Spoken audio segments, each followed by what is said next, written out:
We were told diversity would bring us together, that it would create safer, more inclusive spaces. But the truth is, in a lot of spaces, in a lot of places, school campuses, nonprofits, corporations, it's actually doing the opposite. What started as a push for representation has turned into a demand for silence. And I know that's not what you usually hear, but I'm just going to say it anyway. And I know the wicked never rest, so I always try my best. But there's some lessons hard for me to learn. Like good boys don't play with bad girls. They would undo the protections of Roe v. Wade, and they did as he intended. Oh, you guys are at the wrong rally.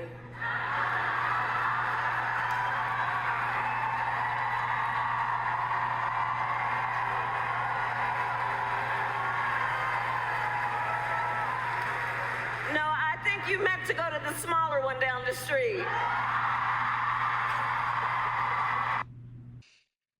So, this was aired on Fox News. Pro-life students mocked at the Harris rally this past year in the election year. That right there, that's not really diversity. That's hostility disguised as progress.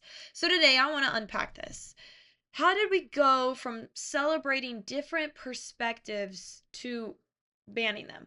Now, I do want to say this with a grain of salt. That was at a rally for a Democratic Party, and usually pro-life people are more Republican. I can understand combating that due to it being, kind of political rally. But still, how do we build spaces that are actually inclusive, that where ideologies, we still can respect the human dignity of another? Let's start by clarifying what diversity should mean. Different races, cultures, background, life experiences, yes. But today, that's where it just stops at that. We've reduced diversity to visuals and not values, demographics and not dialogues. It's based on fully your looks. So, according to Pew, 62% of Americans think DEI efforts focus too much on appearance and not enough on real inclusion. 62% of Americans. That's over half of us believe that. Yet DEI efforts before, Trump came into office were still being made, and we see it all the time within business corporations. And FIRE, F-I-R-E in caps, reports 58% of college students say they self-censor. They're scared to say the wrong thing, especially if it ties to faith or family values when it comes to writing essays or anything about that. 58%, that's yet again over half of students who are in college. And attending for higher education, the attendance has gone up. It's skyrocketing with people being able to attend college. That's a huge percentage of our young adults and our youth who are voters, and they're censoring themselves when they have every right to freedom of speech because they're feared to be judged.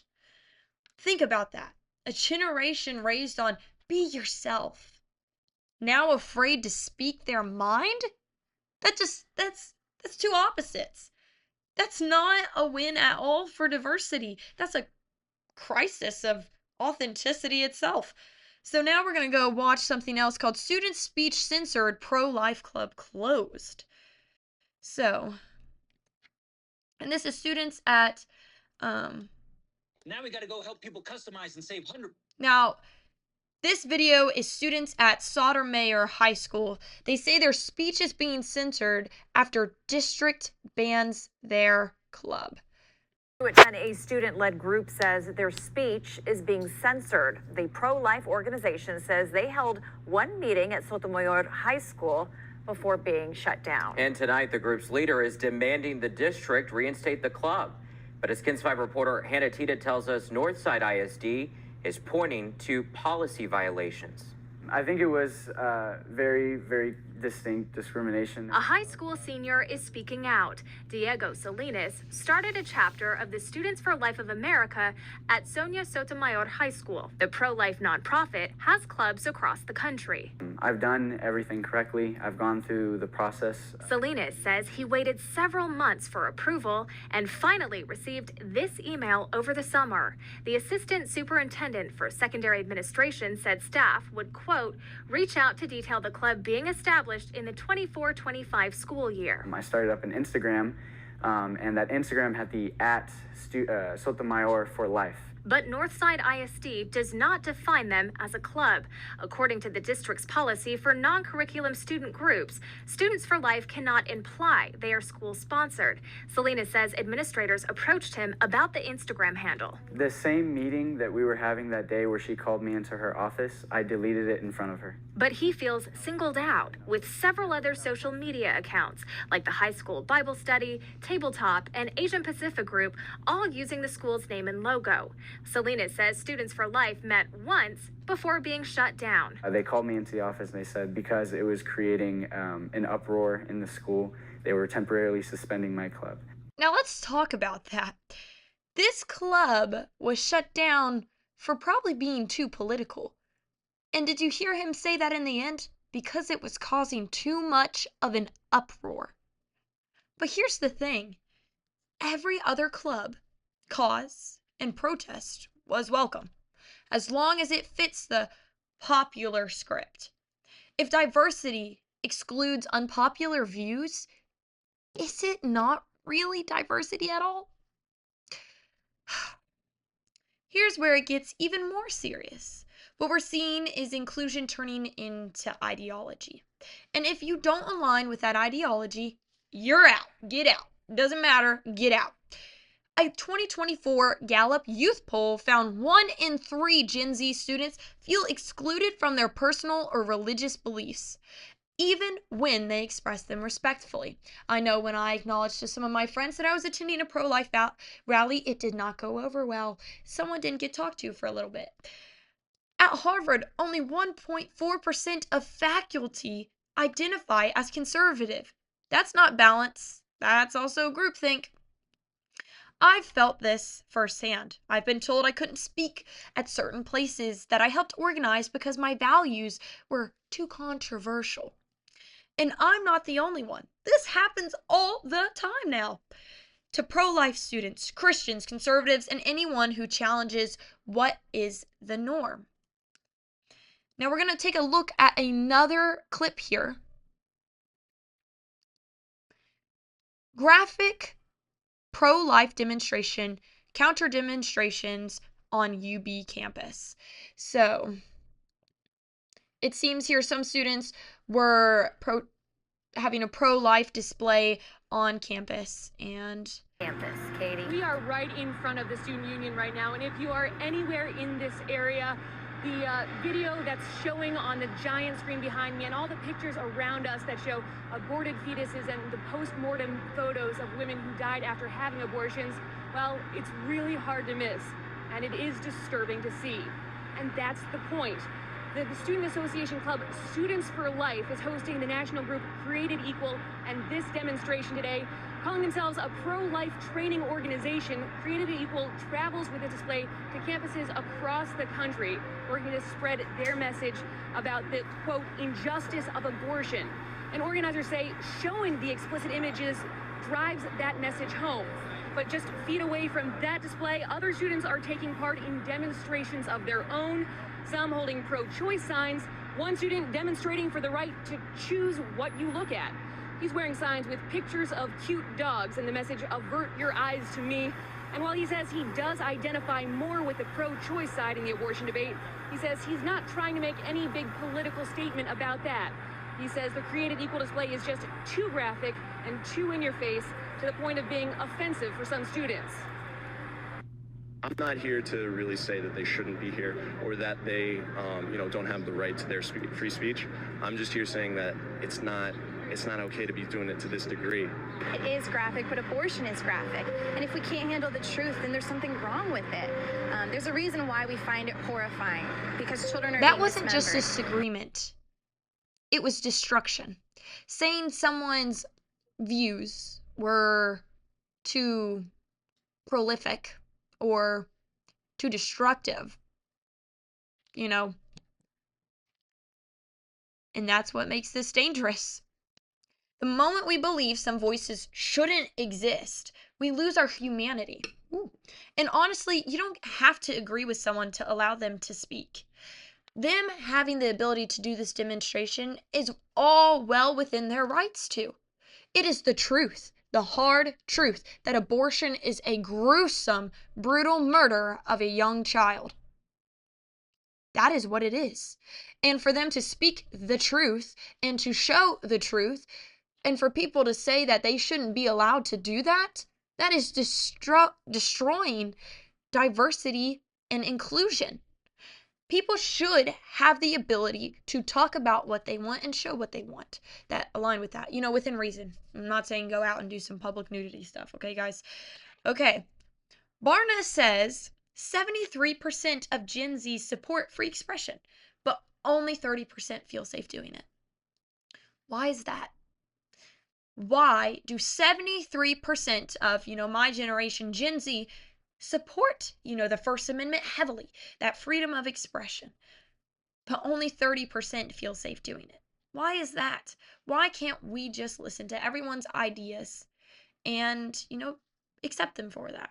It's okay to have a differing one. We may be debating each other someday on a Senate or House floor or in a hearing, but the point is we all have the ability and the right to do so.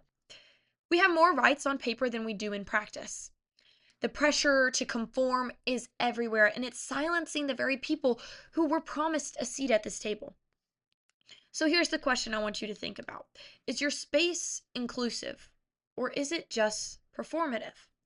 Do people feel safe to speak, or just safe to stay silent? Now that we've broken it down, let's build something a bit better. We need a society where we all can talk about any different idea. We shouldn't be focused on someone's looks. We shouldn't be focused on, just because they were raised this place means that they're a better candidate. We should focus on where does their merit lie. What ideas can they bring to the table that are different than everyone else's? It's not just based on looks of diversity. It should be focused on the merit that someone can bring to the table. Axios found 65% of Americans feel our culture has become too intolerant of different views. And I want to challenge that, starting with us. Real inclusion means letting people disagree without labeling them as dangerous, just as they did with those people doing the pro-life demonstration. They said they were dangerous for putting out their idea. It is an idea. Now, if creating space for conversations, not cancellations. We should not be canceling anyone just because they have a different political or ideology. Protecting unpopular opinions, especially when they are spoken respectfully. You should never do something in disrespect. You should respect the human dignity and the human rights that everyone has here, especially under the 14th Amendment. Now we're going to go and take a look at this video, which is about Christian apologist on cancel culture. If we approach in the right way at the right time. Sean, I imagine there have been moments where you had to do some diffusing. By and large, there are civil conversations. It's really encouraging to hear. I've been very encouraged to be a part of many civil discussions on issues that are incredibly difficult, complex, and even explosive. But there are all these moments where something, goes off the rail, or there isn't the kind of a relational context to understand where you're coming from. And so you sense a bit of hostility or defensiveness in the least. What have you seen in those moments? A moment in which someone would come up to you because they don't know you, or they don't have that kind of presumption to believe that you will be civil. They assume that this is going to be a contentious discussion. What have you seen help to diffuse that kind of moment? Well, First off, there's plenty of times that I've responded, Walter, where I thought, you know what, I could do way better here. So I've learned from my own failures in this regard, not handling it the way that I should. I've taken tweets down. I've apologized to people. So I don't have this perfectly dialed in for sure. But I can think of a couple instances that come to mind. This was a number of years ago in a forum with university students. A fellow came, an African American, and the topic was not related to race at all. And he clearly had some hurt and some anger at Christians in the church. And I don't remember the specifics of what he said, but it was very defensive and very angry. And I just started by saying, hey, thank you for coming. I appreciate you weighing in.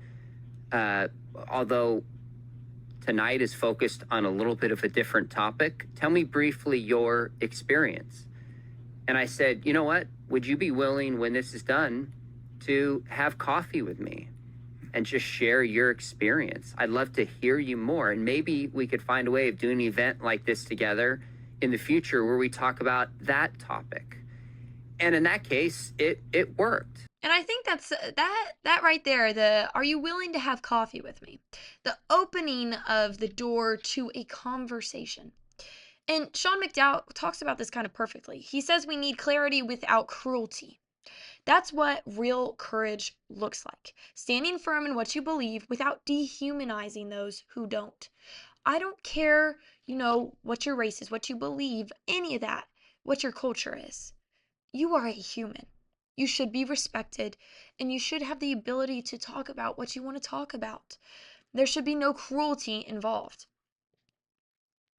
I've worked with people who completely disagree with me, but we still worked together because we listened first. That's inclusion, that's growth, and that is maturity. If your version of inclusion requires someone to hide who they truly are, it is not inclusion. It is just a performance on their side.